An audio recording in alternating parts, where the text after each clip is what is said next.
we think that there is need for greater inclusion of running across the entire continent. So there is need for us to go across ECOWAS, there is need for us to go to Central Africa, there is need for us to go to East Africa, and of course there is need to go to South Africa. Now, we have structured our growth to be present across the entire continent because we see the entire continent as one block.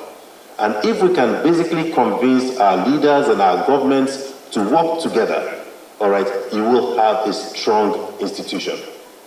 The reason you find most of the foreign banks leaving us is because they have a very fractured approach. So I come to one country, I see the opportunity today in Angola, I make money in Angola today, I run away tomorrow. I come to the Francophone world, I extract what I can extract, I run away tomorrow. You can't blame them because they're capitalists. So but let's leave them as capitalists. For us in Access, let's go to the different countries. Where we see the foreign banks leaving, we replace them.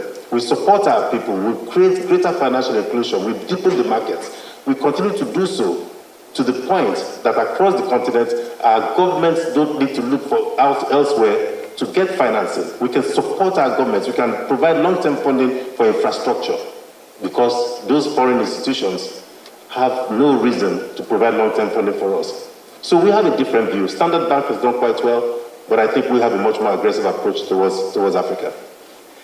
You must be sitting on a lot of very interesting data about trade across the continent, given that you have banks in so many African countries and regions. What are the big trades you're seeing in terms of growth between African markets investing in each other? Interestingly, the Southern African markets are doing better than West Africa or Central Africa.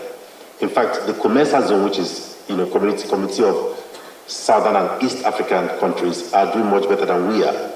If I take the trade between South Africa and Botswana and Mozambique and Zambia, etc., it runs into several tens of billions of dollars. All right? And of course, Nairobi is linked up there. But what we see in West Africa is very limited trade, very limited.